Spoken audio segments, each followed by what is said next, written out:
जय हिंद साथियों। आज का वीडियो काफी लंबा होने वाला है, लेकिन वीडियो लंबा होने के साथ साथ हर उस बंदे को देखना चाहिए वीडियो जिसके पास कोई भी गाड़ी है, जो रोते फिरते हैं कि साहब हमारी गाड़ी का एक्सीडेंट हो गया, हमारे साथ ये हो गया, हमारे साथ वो हो गया, हमारे साथ उसने फ्रॉड कर दिया, हमारे जो है सर्वियर नहीं सुन रहा है, इंश्योरेंस कंपनी सुन रही है ना, हमारे कंपनी वाले सुन रहे हैं। तो ये वीडियो उन सब लोगों के लिए है, सारी समस्याओं का समाधान इस वीडियो में आपको मिलने वाला है। वीडियो लंबा जरूर है, लेकिन आपको प्लीज रिक्वेस्ट है आपसे लास्ट तक देखना, अदरवाइज यही वीडियो क्विट करके चले जाना। अगर आपको लगेगा कि वीडियो में 1% भी जानकारी आपके लिए नहीं है तो चैनल को अनसब्सक्राइब कर देना और डिसलाइक कर देना। अगर आपको लगता है कि गलत इन्फॉर्मेशन मैं आपको दूंगा तो प्लीज वीडियो को बिना स्किप किए लास्ट तक देखें, और चैनल पे पहली बार है तो चैनल को सब्सक्राइब कर देना, तब जब आप वीडियो को देख लो उसके बाद, ठीक है। और सही लगे तो लाइक करना, ठीक। चलो वीडियो को स्टार्ट करते हैं। Hello friends, welcome back my channel. जैसा कि आपको मालूम है, अपने इस चैनल पर मैक्सिमम वीडियो ऑटोमोबाइल सेक्टर से रिलेटेड मिलती हैं, और आज की इस वीडियो में हम बात करने वाले हैं अपनी गाड़ी के मोटर इंश्योरेंस रिन्यूअल से रिलेटेड। काफी सारे भाई लोगों की कंप्लेंट्स रहती हैं कि यार हमने अपनी गाड़ी का इंश्योरेंस करवाया है, कैशलेस इंश्योरेंस है, ठीक है, जीरो डेप्थ इंश्योरेंस है, उसके बाद भी हमें क्लेम में परेशानी हो रही है कि जीरो डेप्थ बीमा होने के बावजूद भी यार हमें इतना पैसा देना पड़ गया, इतना ये करना पड़ रहा है। तो ये सारी चीजें क्यों आती हैं सामने, किस लिए आती हैं, कभी दिमाग लगाया आपने? कोई कह रहा है कि मेरी गाड़ी का जो है टोटल लॉस हो गई है गाड़ी, और गाड़ी में कीमत लिखा हुई है 10 लाख रुपए की और मुझे दे रहे हैं वो 7 लाख रुपए। तो ऐसा क्यों हो रहा है आखिर? कहीं हो रहा है कि भाई सब कुछ ठीक ठाक है, बढ़िया है, उसके बाद भी गाड़ी का क्लेम नहीं कर रहा है, नो क्लेम कर रहे हैं। तो ये परेशानियां क्यों आ रही है सामने? कई बार ऐसा होता है कि जैसे मान लीजिए कोई कॉमर्शियल गाड़ी है, कुछ है, वो कह रहा है जीरो डेप्थ है, उसके बाद भी मुझे 5 से 20 हजार देने पड़ रहा है। कोई कह रहा है यार 3 साल पुरानी 2 साल पुरानी गाड़ी है, मेरी गाड़ी नई गाड़ी है, अभी क्लेम ले रहा हूँ, 2.5 लाख रुपए का काम हो रहा है और 1 लाख रुपए मेरी जेब से जा रहा है। तो ये सब परेशानियां आखिर क्यों होती है? हमें कभी अंदाजा लगाया इन चीजों का आपने? कहां से आ रही है परेशानी, कहां से जन्म ले रही है? तो किसी इंश्योरेंस कंपनी को या किसी सर्वियर को आपसे कोई पर्सनल दुश्मनी नहीं है, ना ही आप उसके कुछ लगते हो, वो अपना ड्यूटी कर रहे हैं। किस बेस पे? आपकी इंश्योरेंस पॉलिसी के बेस पे। जैसा आपकी इंश्योरेंस पॉलिसी होगी वैसे ही उनके काम करने का स्टेप्स रहेंगे। अब आपने क्या स्टेप्स लिए अपनी पॉलिसी को रिन्यूअल कराने के लिए, ये आप पे डिपेंड करता है आपने किस हद तक जाकर के उसको जो है फिल्टर किया, उसको डायग्नोज किया, क्रॉस चेक किया, तब जाके आपने इंश्योरेंस किया। तो कहीं ना कुछ गलती जो हुई आपसे आपकी इंश्योरेंस पॉलिसी में हुई, क्योंकि आपके पास बेस जो है किसी से कुछ बोलने का, कहने का, वो है सिर्फ और सिर्फ आपकी इंश्योरेंस पॉलिसी। अब आपकी इंश्योरेंस पॉलिसी में ही अगर कुछ कमी है, कहीं कोई प्रॉब्लम है, तो आप किसको क्या बोलोगे? इसीलिए मैं हमेशा कहता हूं कि इंश्योरेंस कभी भी गाड़ी का करवाओ तो कम से कम 3 से 4 कोटेशन लो, ज्यादा नहीं तो कम से कम 2 कोटेशन तो लोगों से ले लो अलग अलग। भाई क्या मालूम जिससे आप ब्लाइंड ट्रस्ट कर रहे हो कि मेरा भतीजा है, कि मेरा भैया है, कि मेरा दोस्त है, कि मेरा चाचा है, कि मेरा ताऊ है, भैया बीमा कर दो गाड़ी का, उसने कर दिया। अब कभी पूछो तो सही यार, आप पैसा दे रहे हो तो उसको ऐसे ही क्यों लौटाने में लगे हो? तो इन चीजों का ध्यान कौन रखेगा? आप रखोगे। अब आपको क्या मालूम जिसके ऊपर आप आंखें बंद करके बिल्कुल ब्लाइंड टेस्ट कर रहे हो, उसे जानकारी किस हद तक है? वो कुछ जानता भी है मोटर इंश्योरेंस क्लेम के बारे में, रिन्यूअल के बारे में, कि खाली धोए में लेट चल रहे हैं बस? तो ये कैसे करके पता लगेगा? अब आप बोलोगे कि यार आप ज्यादा बकचोदी काट रहे हो, कि इसका मतलब आप ज्यादा मास्टर समझ रहे हो अपने आप को। ऐसा नहीं है, मैं मास्टर नहीं हूं, लेकिन मेरे गुरुजी एक छोटी सी एक लाइन कहते थे अंग्रेजी में, कुछ इस तरह से कि little knowledge is very dangerous thing. अल्प ज्ञान बहुत ही खतरनाक साबित हो सकता है, वो कभी भी हो। तो अल्प ज्ञान नहीं होना चाहिए, ज्ञानी होना अच्छी बात है, लेकिन अल्प ज्ञानी होना गलत बात है। आजकल ट्रेंडिंग में चल रहा है, ट्रेंडिंग में कि मतलब ऑनलाइन फोन पे गए और फटाफट कर दिया, पॉलिसी बाजार पे गए फटाफट कर दिया बीमा, पॉलिसी बॉस हो गया। ये इस तरह के बहुत सारे ऐसे ब्रोकर प्लेटफॉर्म हैं। प्लेटफॉर्म बुरे नहीं है, वो सब सही है अपनी जगह, इंश्योरेंस करके दे रहे हैं आपको, पॉलिसी जेन्युइन बना के दे रहे हैं। गलती है यहाँ पे, कमी है यहाँ पे कि हम उसको सीख नहीं पा रहे हैं और बस चल रही है कहानी। तो आज की इस वीडियो में उन सारे भाई लोगों के सवालों के जवाब दे रहा हूं मैं, जिसने भी मुझे कॉल किया, व्हाट्सएप किया, मैसेजेस किया कि सर हम गाड़ी का इंश्योरेंस अगर रिन्यूअल करवा रहे हैं तो हम कौन कौन से वो एड ऑन बताइए जो जरूरी हैं, जो हमें आने वाले टाइम में भविष्य में कोई परेशानी का सामना करना ना पड़े। क्या करें ऐसा अपनी पॉलिसी में हम, जो कभी भी क्लेम ले तो वो झट से होता चला जाए, फटाफट, कहीं कोई इफ एंड बट ना हो। तो वही मैं बता रहा हूं, इफ एंड बट कहां पे नहीं होगा, वो चीज आपको ध्यान देनी है पॉलिसी में। इंश्योरेंस की बात कर रहा हूं मैं, और आपके क्लेम लेते टाइम कुछ और डॉक्यूमेंट में प्रॉब्लम है उसका I don't know about that कि वो क्या प्रॉब्लम होगी। लेकिन इंश्योरेंस पॉलिसी के बारे में मैं आपको बता रहा हूँ जितनी मुझे जानकारी है। मैं कोई बहुत बड़ा ज्ञानी नहीं हूँ मोटर क्लेम का, इंश्योरेंस का मुझे तो पता भी नहीं है, पता चला कहाँ क्या है। लेकिन जो मैं बोलता हूँ यहाँ पे बैठ के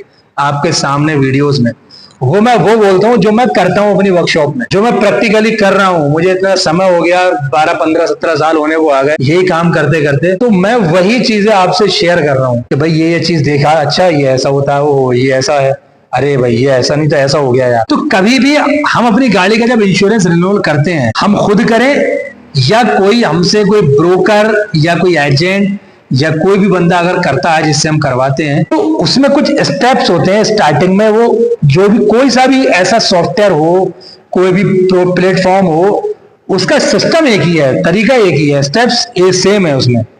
जैसे कि सबसे पहले जब हम कोटेशन बनाते हैं तो उसमें आता है कि भाई सब डिटेल भरने के बाद में पॉलिसी की जब जानकारी का नंबर आता है तो ये आता है पहले ही कि भैया आपने क्लेम लिया है कि नहीं लिया है पिछली पॉलिसी में। तो उसमें ऑप्शन खुलते हैं यस और नो। अगर लिया है तो यस करो और नहीं लिया है तो नो कर दो। अगर नहीं लिया है तो जब नो करोगे तो एक लिस्ट और खुल जाएगी नीचे उसके कि भैया अगर नहीं लिया है तो आपका पुराना जो बीमा है गुरुजी, उसमें आपकी पॉलिसी जो है एनसीबी कितनी है, नो क्लेम बोनस कितने % लगा है उसमें, वो कहाँ मिलेगा? वो हमें मिलेगा हमारी पुरानी policy NCB on damage section A वाले सिस्टम में। वहां पे नीचे देखना, वहां लिखा होगा एनसीबी या नो क्लेम बोनस करके ऐसी कुछ लिखा होगा, 25% या 35% या 20%।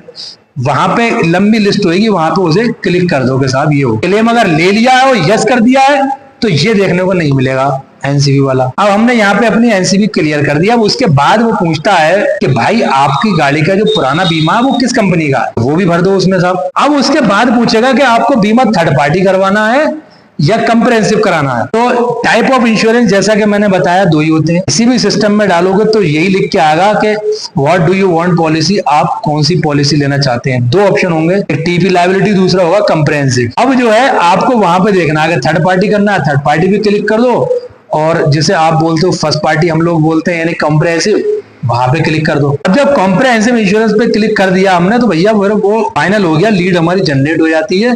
उसके बाद जो है फिर आ जाता है खुल के भैया कि ये आपका आ गई कोटेशन। अब हमें करना क्या होता है, हमें देखनी होती है सबसे पहले नंबर पे गाड़ी की कीमत, आईडीवी। गाड़ी की आईडीवी यानी इंश्योरेंस डिक्लेयर्ड वैल्यू कितनी होनी चाहिए अभी करंट टाइम पे, वो हमें पता होना चाहिए। हो सकता है कि जो प्रीवियस पॉलिसी है आप वहां देखो, क्या मालूम उस बंदे ने या आपने किया गलती से आपसे वो गलत लग गई हो, तो वहां पे इसको देखना बहुत जरूरी है। जैसा कि मैंने कहा कि जब गाड़ी टोटल लॉस हो जाती है, उसमें पता लगा 10 लाख वैल्यू लिखी है और आपको मिलना है 7 लाख, वो यहां से क्लियर होता है। अब आईडीवी सही तरीके से कितनी होनी चाहिए गाड़ी की, किस टाइम पे, तो उसके लिए पूरा डिस्क्रिप्शन में एक वीडियो दे रखा है डिटेल में बना करके कि आईडीवी कितनी होनी चाहिए गाड़ी की।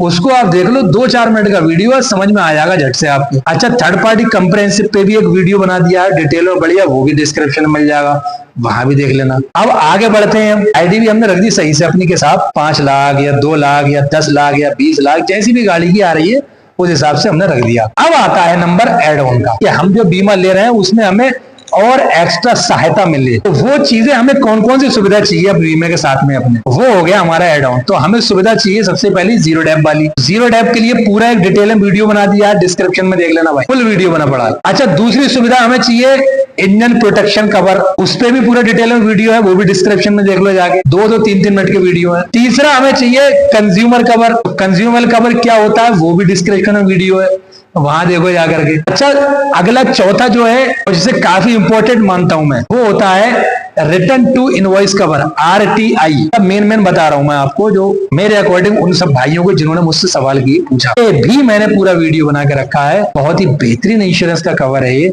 एड ऑन है, आप इसमें जाकर के देखिए डिस्क्रिप्शन में, वहां आपको इसका फुल डिटेल में वीडियो मिलेगा। 2-3 मिनट की वीडियो है, ज्यादा लंबे नहीं। अच्छा, और अगर आगे बढ़ते हैं हम, ये 4 तो देखो इंपॉर्टेंट लेने चाहिए हमने, RTI और जीरो डेप्थ हो गया अपना, कंज्यूमर कवर हो गया, EP इंजन प्रोटेक्शन कवर हो गया। अब उसके बाद में अगर हम चाहें तो RSA ले सकते हैं, रोड साइड असिस्टेंट। इसके बाद और है की रिप्लेसमेंट कवर। और बिजनेस टाइप वाले जो लोग हैं, जो मोटा मोटा पैसा उनका कैश वैश वगैरह कीमती चीजें गाड़ियों में रखी रहती हैं और वो किसी थोड़ी बहुत देर के लिए गाड़ी छोड़ के हट जाते हैं, तो उनके लिए पर्सनल बिलोंगिंग कवर, उस पर भी वीडियो बना के रख रखा है, वो भी डिटेल में जाकर के देख लो आप। और बहुत ही और हमें आगे बढ़ना है, लेकिन साथ साथ ध्यान ये रखना कि जितने एड ऑन बढ़ेंगे, आपकी सुविधाएं जैसी जैसी लोगे आप, तो सुविधा लेने के लिए भैया एक कहावत है, जितना गुड़ डालोगे उतना मीठा मिलेगा। तो जैसे जैसे एड ऑन लेते रहोगे आप, वैसे वैसे आपका जो नेट प्रीमियम का ग्राफ है वो बढ़ता रहेगा। अच्छा, अब इन सबसे और बेहतरीन और भी बहुत ही मजबूत वाला एक एड ऑन और बताऊं आपको मैं, वो होता है लॉस ऑफ यूज कवर, जिसका हाल ही में मैंने वीडियो बनाकर डाले हैं 2, ठीक है। उस पर साफ लिखा है कि पर डे आपको ये मिलेगा वो मिलेगा। तो इस तरीके से लॉस ऑफ यूज कवर ये बहुत ज्यादा इंपॉर्टेंट है, अगर इसकी जरूरत पड़ जाती है तब। ये कुछ ऐसे एड ऑन मैंने आपको बताए इसमें जो बहुत ज्यादा जरूरी होने चाहिए गाड़ी के अंदर। तो उम्मीद करता हूं कि आज के इस वीडियो में आपको समझ में आ गया होगा जो इंपॉर्टेंट एड ऑन है वो क्या है और किस तरीके से हमें जो है पॉलिसी को अपनी रिन्यूअल करना चाहिए। तो वीडियो काफी लंबा हो गया, इतनी देर तक मुझे झेलने के लिए, सुनने के लिए आपका बहुत शुक्रिया। अगर आपको वीडियो में जरा सा भी लगता है कि दम है और आपको 0.1% भी वीडियो पसंद आई, इसकी जानकारी लगता है आपको कि 1% भी आपके लिए कहीं ना कहीं अच्छी साबित हुई है, तो जो भी अपने मुल्क के हिंदुस्तान से मोहब्बत करता होगा वही इस वीडियो को लाइक करेगा और चैनल को सब्सक्राइब करेगा। बस इससे ज्यादा कुछ नहीं। मिलते हैं फिर किसी नेक्स्ट वीडियो में नेक्स्ट टॉपिक के साथ में। दुआओं में याद रखना। जय हिंद।